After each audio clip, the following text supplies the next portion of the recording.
the Pulitzer Prize-winning journalist, former foreign correspondent for the New York Times, Middle East bureau chief and Balkan bureau chief with the New York Times, author of several best-selling books, writes for many national publications, host of the Emmy award-winning RT America show On Contact, Chris Hedges.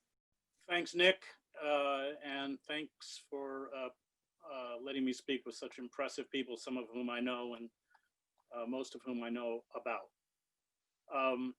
There is only one choice in this election, and that is the consolidation of oligarchic power under Donald Trump or the consolidation of oligarchic power under Joe Biden. The oligarchs with Trump or Biden will win again, and we will lose. The oligarchs made it abundantly clear, should Bernie Sanders have miraculously become the Democratic Party nominee, they would join forces with the Republicans to crush him. The oligarchs preach the mantra of the least worst to us when they attempt to ram a Hillary Clinton or a Joe Biden down our throats, but ignore it for themselves. They prefer Biden over Trump, but they can live with either. Only one thing matters to the oligarchs. It is not democracy. It is not truth. It is not the consent of the governed. It is not income inequality. It is not the surveillance state. It is not endless war. It is not jobs. It is not the climate breakdown. It is the primacy of corporate power, which has extinguished our democracy and left most of the working class and the working poor in misery, as well as the continued increase and consolidation of their wealth.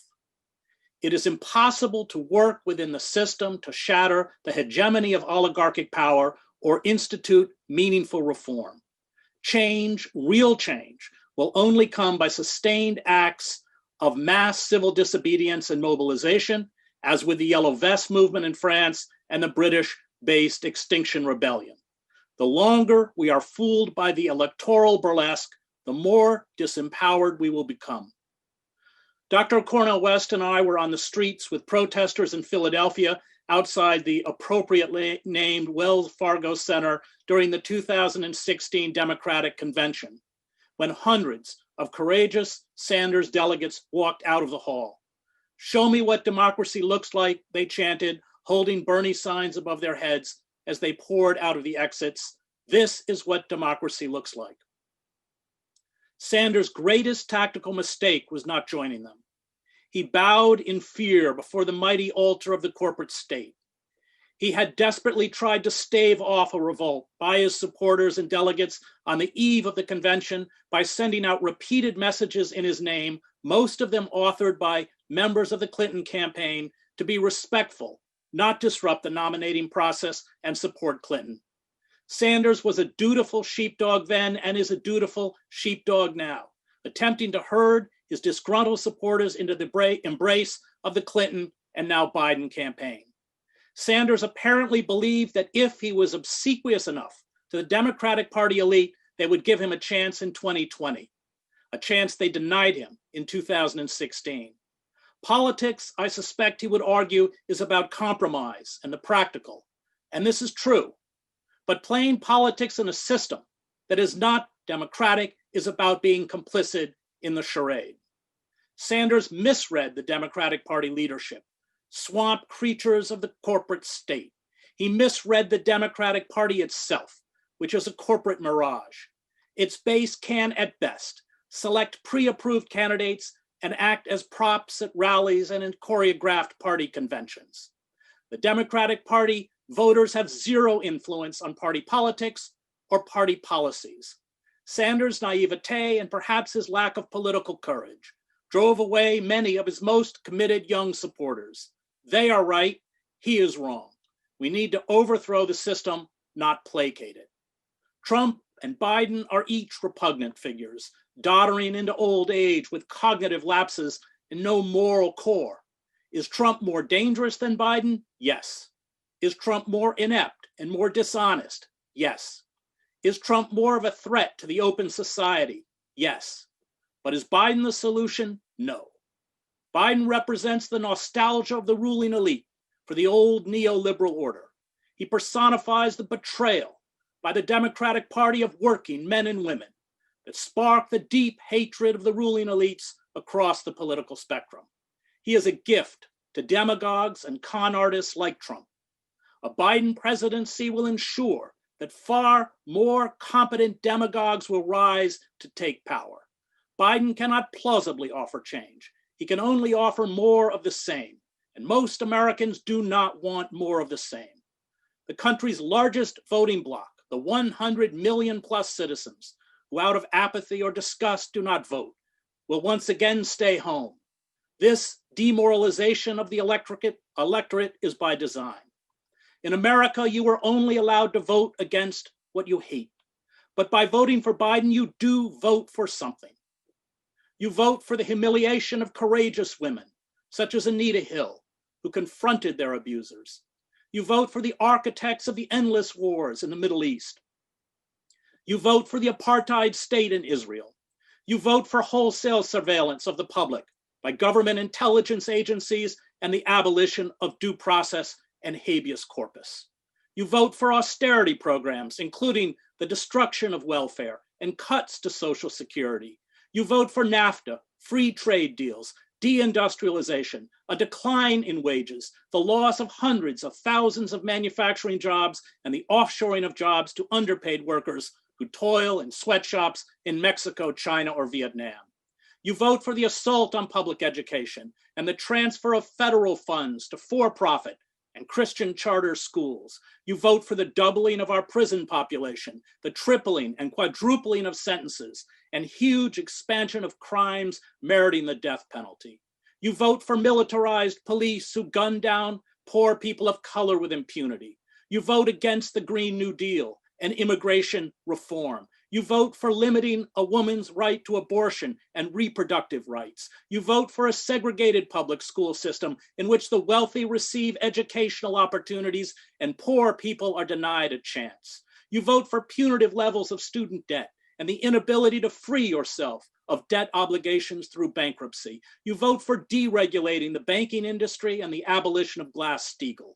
You vote for the for-profit insurance and pharmaceutical corporations and against universal health care.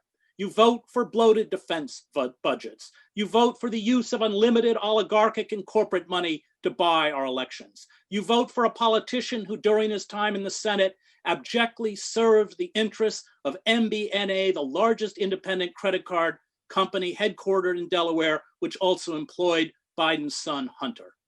What the public wants and deserves will again be ignored for what the corporate lobbyists demand if we do not respond to the social and economic catastrophe that has been visited on most of the population, exacerbated by our failure to control the pandemic. We will be unable to thwart the rise of corporate tyranny and a Christian fascism or halt the ecocide that will wipe out the human species along with most other life forms. Right-wing violence, along with lethal police violence, will explode with or without Trump in office if we do not build robust socialist programs to reintegrate those who've been pushed aside back into society, to heal the ruptured social bonds, to give workers jobs that provide a sustainable income and dignity, empowerment and protection, to provide free and well-funded schooling through college. If we do not rebuild our labor unions, along with instituting universal health care and an end to the squandering of our resources on endless war. Yes, we need new radical parties, which is why I'm here today. And in this election and from now on, we need to stand up for our values, not surrender them, which is why I urge you in this election to vote for the Green Party. I am not willing to surrender every issue I care about to become an accomplice in this moral squalor and death march to extinction. But I'm also not naive enough to tell you we can win. The corporate state has built very effective mechanisms of control and oppression. But these corporate forces have us by the throat, and they have my children by the throat. In the end, I do not fight fascists because I will win. I fight fascists because they are fascists. Thank you. Well, for one, he really got on Sanders there, right? Like he held no punches. I love Sanders. I love Bernie. You'll see, I got Bernie over here. I got Bernie up here, over here.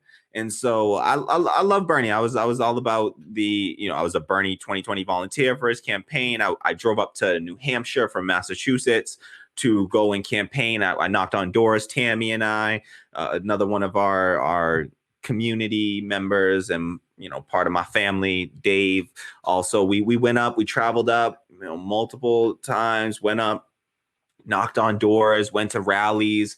We were there. We tried to do what we could, supporting the cause, donating, whatever we could. I was down with Bernie, but I am not down with, what Bernie's moves now. I just don't, I don't respect the idea of, I prefer the Cornel West treatment, right? Where he says, I will vote for Biden, but I will not endorse him. Now, I don't prefer that personally. I'm not going to be voting for Biden. I am a Chris Hedges, acolyte. I don't know. I think that might be it. So I definitely, I'm on Chris Hedges' side on this, in that I'm not jaded into believing that we're going to win, where the Green Party's not going to win. That's not a thing. It's about, one, building power, two, sending a message to the Democratic Party that you're going to have to earn our vote. Because if you do not come over to the policies and support the policies that we support, you're not going to just get our vote. That we don't owe you our vote. Politicians owe us something. We don't owe them anything. So they owe us good policy and representation. And so if they can't provide that, why are we giving them the one thing that we have, the one piece of currency that we have with them? And so I'm not just going to give that away for free. And so I'm not voting, in the general election. I just voted in the Democratic primary. Don't get me wrong. There's some people, and there's certain places, like I'm not saying all the way down the ticket I'm voting green. I'm talking about presidential. There's a lot of races, local, and even some of the national races, congressional races, that absolutely matter. If you can vote for Alex Morse right now, you get your ass out there and you go vote for Alex Morse right now. Like, you should stop watching this. If you are in Alex Morse's district, go vote for Alex Morse. If you're in Hassan Lucky's district, go vote for Hassan Lucky. Like, there are people that are down ballot that are truly on the left and will help advance the left agenda. So I am not one of these leftists that say, like, electoral politics is absolutely, like, too far gone. And in effect, no, I think that it's inside outside strategy. We got to be pushing from every direction that we can push from, and really just try to focus our attention in the best places we can. Getting back to Chris Hedges, so I like that he got, I like that he was real about Bernie and called to bear some of the real, he drew attention to some of the real issues with the Bernie campaign, his overly friendliness and amicability to Biden and the Joe Biden is my friend stuff that really he didn't draw distinct enough lines during the debates and during the campaign. He just wouldn't distinguish himself enough to say, listen, Joe Biden was terrible on all of these policies and I was not. I was better. I was better then and I'll be better now.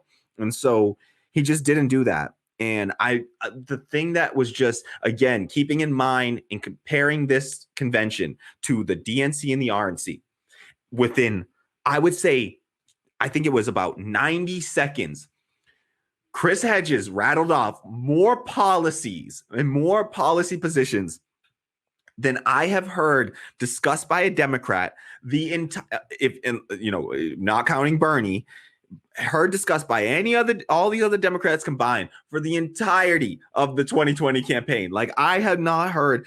He hit on, and he was getting on, like, I love the part where he talked about what you're voting for when you vote for Biden. And we got to recognize this. You can vote for Biden, but you got to recognize the weight of what comes along with that. And so it's fine. Like, I don't begrudge you your vote. I understand we all have different lived experiences that we bring to the table when we go to vote. We all have different ideologies and priorities. And so I totally understand. You vote your priorities, you vote your principles, and vote your conscience. So totally cool with that. I'm not, I personally, I don't see a huge difference between Trump and Biden. So I don't care which one of them wins. I'm serious. I honestly think there are some bigger dangers to having Joe Biden win. And I might not have to worry about that because Joe Biden is finding ways.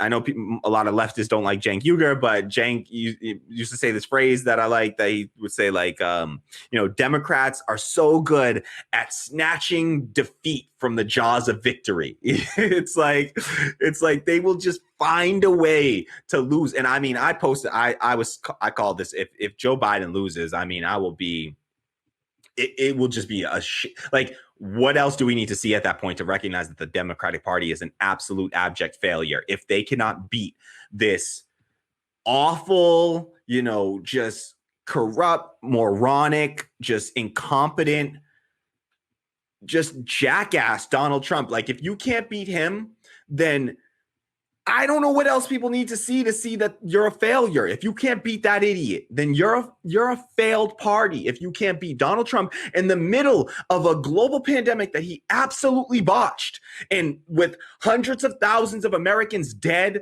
millions infected, 5% of the world's population, but 25% of the world's infected and deaths for COVID-19. So we have 5% of the world's population, 25% of the world's deaths from COVID-19. And keep in mind, COVID-19, I mean, this thing ain't going nowhere.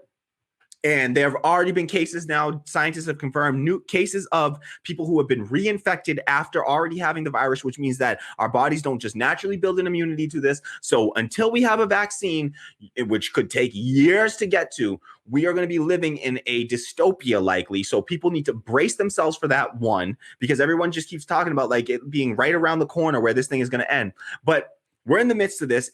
We are absolutely just breaking records for how, being the number one worst country handling this crisis, and mass unemployment, greatest economic depression in U.S. history. If you can't beat the sitting president with all that going on, then you are an abject failure. And this is just yet another reason why we need a viable third party. And I get it. I'm voting Green this year, but Green Party folks, you have had too long to build up this party and to not be viable yet. So we got to try something new. The brand of Green Party, it just ain't working. And I got to push in a new direction. So you're going to see for the next few years, I'll do it till you're sick of it. You can probably unsubscribe now if you're against this concept of a people's party, because I will be pushing this. I will be pushing this for the next 4 years. This is going to be in beyond. I mean, this is where I plan to put my focus. I'll still vote in the Democratic Party when I have to, when there's an actual, decision to make between two people, or there's no People's Party candidate running and there's actually a good, Democratic candidate who is an actual progressive or leftist, then I will absolutely be voting in those elections. But in the meantime, where I plan to spend my energy and put my focus is on building up a viable third party, because the two parties have failed us. Both of these parties, the RNC, I don't talk about the Republicans, and sometimes I hope folks don't feel like I get on the Democrats too much and not on the Republicans. The Republicans are just too far. They're so far gone. Noam Chomsky has said they are literally the Republican Party is off the political spectrum. They've gone so far to the right that they've literally fallen off the political spectrum. So I don't focus on them too much, but I'll just say it again. Like, they're awful. They're terrible. Trump sucks. Trump is awful. He's terrible. He's horrendous. And just like Chris Hedges said here, bringing it back to Chris Hedges, he said it. He said, listen, Trump is worse, but Biden's not the solution, he said. So Trump is worse on all these things. Yes, Trump is worse, but Biden, not the solution. So sure, I mean, and we'll hear from Marianne Williamson later, and she talks about, Biden being this pause on things, and not like he's going to fix anything, but he'll just pause the carnage. And I don't know how many people want to vote for a pause on this crisis that we're under in going 4 more years. And honestly, we'll talk about that later when we hear the Marianne clip. We'll really get into that. But, when you're listening to a Chris Hedges speech, one thing you got to, brace yourself for is that it's not going to be filled with a whole bunch of like hope and, peaches and roses and happy thoughts, and it's really trying to present to you. He's a journalist he's spent his life and his career in war zones, essentially reporting the facts and reporting the reality on the ground. And so he is just doing his absolute best to report the reality on the ground as he sees it. And so this is what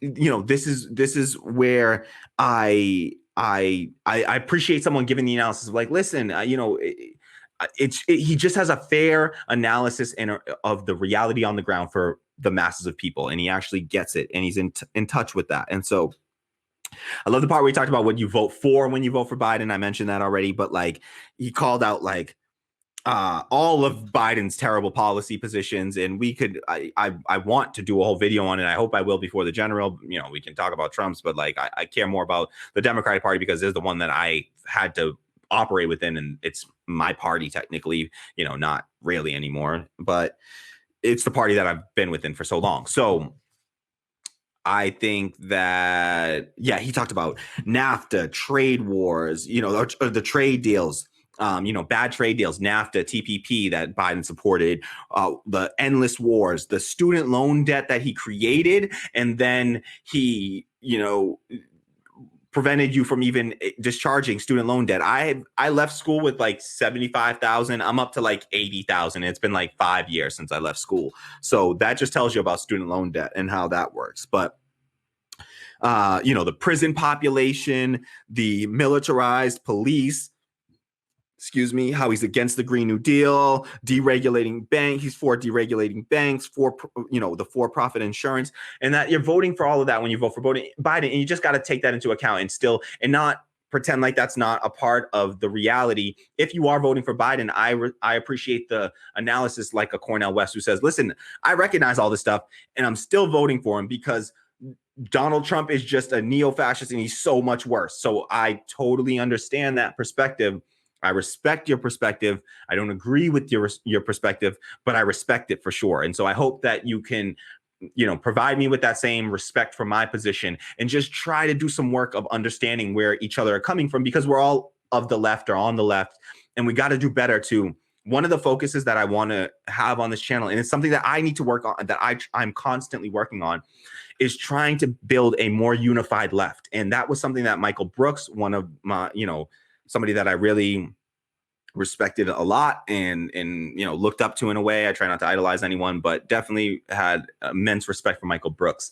And it's one of the things that he was really amazing at, and just something that I want to try to carry, you know, that small part of his legacy forward in my small way that I can. And also it's just something that I care about, is trying to build a unified left, because I want to win. I want the left to actually win.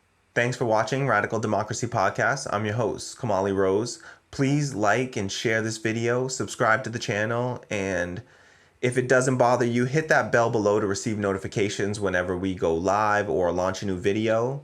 Please leave your thoughts in the comments below, and if you can afford it, do me a huge favor and head over to my Patreon at patreon.com/radicaldemocracy and throw me a few bucks. Whatever you can afford, it goes a long way, and I will greatly appreciate it. It helps the channel to continue to exist and to grow, and I really appreciate the support. Thank you so much, and I hope to see you soon. All right, peace. All right, that was a good one. That one's it.